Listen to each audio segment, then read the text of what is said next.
circumstances. Scripture tells us, do not lose heart. Though outwardly we are wasting away, inwardly we are being renewed day by day. For our light and momentary troubles are achieving for us an eternal glory that far outweighs them all. So we fix our eyes not on what is seen, but on what is unseen. Since what is seen is temporary, but what is unseen is eternal. For we know that if the earthly tent we live in is destroyed, we have a building from God, an eternal house in heaven, not built by human hands. We gather here in memory of 20 beautiful children and 6 remarkable adults. They lost their lives in a school that could have been any school, in a quiet town full of good and decent people that could be any town in America. Here in Newtown, I come to offer the love and prayers of a nation. I am very mindful that mere words cannot match the depths of your sorrow, nor can they heal your wounded hearts. I can only hope it helps for you to know that you're not alone in your grief. That our world too has been torn apart. That all across this land of ours, we have wept with you. We've pulled our children tight. And you must know that whatever measure of comfort we can provide, we will provide. Whatever portion of sadness that we can share with you to ease this heavy load, we will gladly bear it. Newtown, you are not alone. As these difficult days have unfolded, you've also inspired us. Stories of strength and resolve and sacrifice. We know that when danger arrived in the halls of Sandy Hook Elementary, the school's staff did not flinch. They did not hesitate. Don Hochsprung and Mary Sherlack, Vicky Soto, Lauren Russo, Rachel Davino, and Anne-Marie Murphy. They responded as we all hope we might respond in such terrifying circumstances, with courage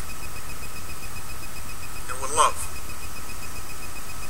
giving their lives to protect the children in their care.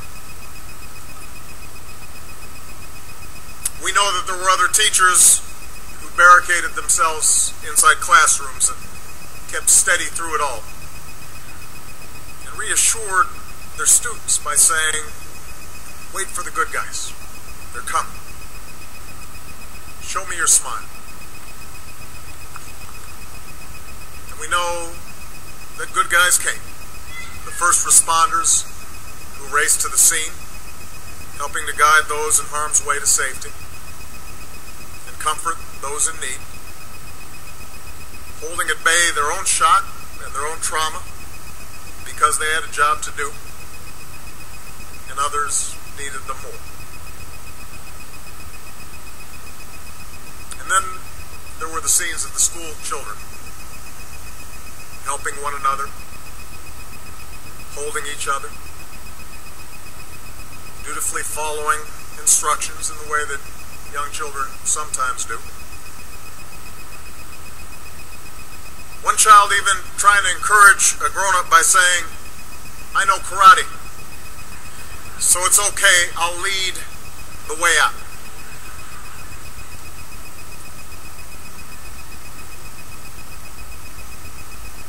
As a community, you've inspired us, Newtown.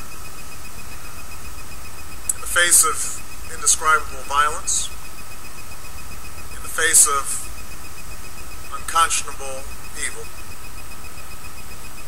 you've looked out for each other. You've cared for one another. And you've loved one another. This is how Newtown will be remembered. And with time and God's grace, that love will see you through.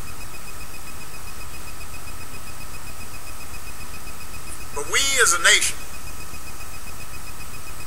we are left with some hard questions. You know, someone once described the joy and anxiety of parenthood as the equivalent of having your heart outside of your body all the time, walking around. With their very first cry, this most precious, vital part of ourselves, our child, is suddenly exposed to the world. It's possible mishap or malice. And every parent knows there's nothing we will not do to shield our children from harm. And yet we also know that with that child's very first step, and each step after that, they're separating from us. That we can't always be there for them. They'll suffer sickness and setbacks and broken hearts and disappointments. And we learn that our most important job is to give them what they need to become self-reliant and capable and resilient, ready to face the world without fear. And we know we can't do this by ourselves. It comes as a shock at a certain point where you realize no matter how much you love these kids, you can't do it by yourself. That this job of keeping our children safe and teaching them well is something we can only do together, with the help of friends and neighbors, the help of a community, and the help of a nation. And in that way we come to realize that we bear a responsibility for every child, because we're counting on everybody else to help look after ours. And we're all parents. That they're all our children. This is our first task, caring for our children. It's our first job. If we don't get that right, we don't get anything right.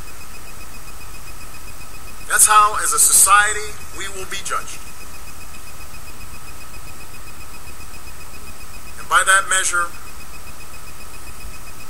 can we truly say, as a nation, that we're meeting our obligations?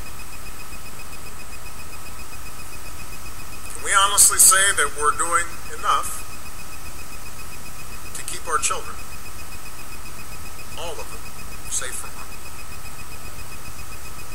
Can we claim as a nation that we're all together there, letting them know that they're loved and teaching them to love in return? Can we say that we're truly doing enough to give all the children of this country the chance they deserve to live out their lives in happiness and with purpose? I've been reflecting on this the last few days, and if we're honest with ourselves, the answer is no. We're not doing enough.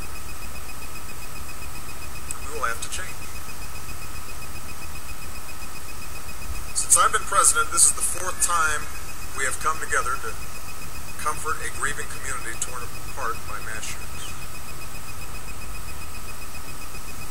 Fourth time we've hugged survivors.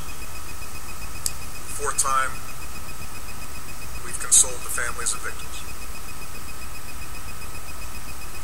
And in between, there have been an endless series of deadly shootings across the country, almost daily reports of victims, many of them children, in small towns and in big cities all across America. Victims whose, much of the time, their only fault was being in the wrong place at the wrong time. We can't tolerate this anymore. These tragedies must end. And to end them, we must change. We will be told that the causes of such violence are complex, and that is true. No single law, no set of laws can eliminate evil from the world or prevent every senseless act of violence in our society. But that can't be an excuse for inaction. Surely we can do better than this. If there's even one step we can take to save another child, or another parent, or another town from the grief that's visited Tucson, and Aurora, and Oak Creek, and Newtown, communities from Columbine to Blacksburg before that. Surely we have an obligation to try. In the coming weeks, I'll use whatever power this office holds to engage my fellow citizens, from law enforcement, to mental health professionals, to parents and educators, in an effort aimed at preventing more tragedies like this. Because what choice do we have? We can't accept events like this as routine. Are we really prepared to say that we're powerless in the face of such carnage? That the politics are too hard? Are we prepared to say that such violence visited on our children year after year after year is somehow the price of our freedom?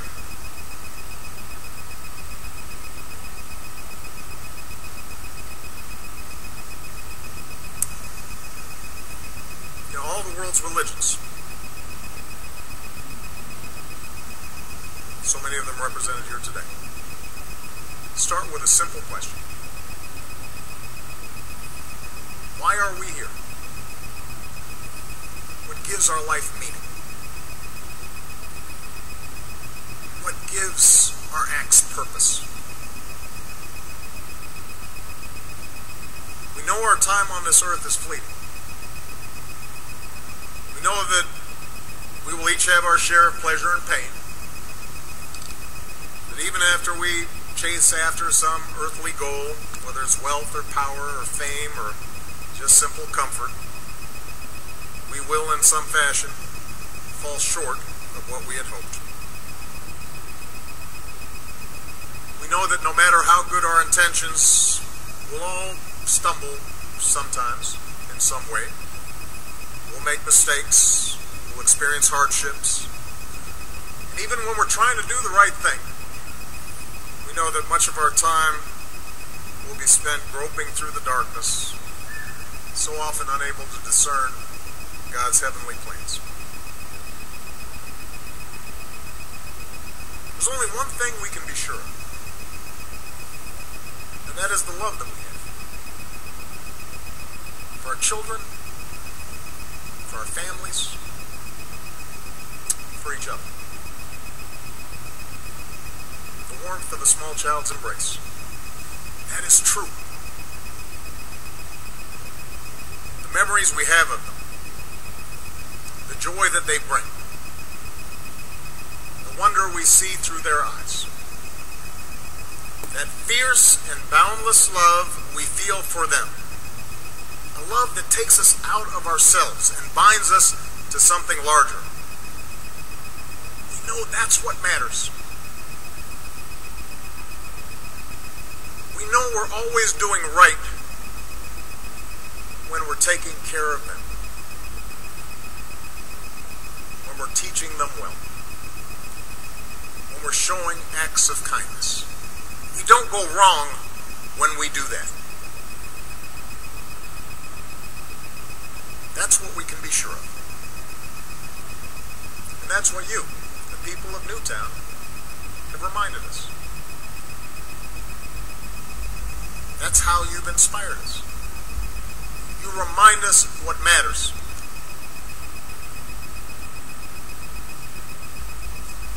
That's what should drive us forward in everything we do, for as long as God sees fit to keep us on this earth. Let the little children come to me, Jesus said, and do not hinder them, for to such belongs the kingdom of heaven. Charlotte, Daniel, Olivia, Josephine, Anna, Dylan, Madeline, Catherine, Chase, Jesse, James, Grace, Emily, Jack, Noah, Caroline, Jessica, Benjamin, Abiel, Allison. God has called them all home. For those of us who remain, let us find the strength to carry on and make our country worthy of their memory. May God bless and keep those we've lost in His heavenly place. May He grace those we still have with His holy comfort. And may He bless and watch over this community and the United States of America.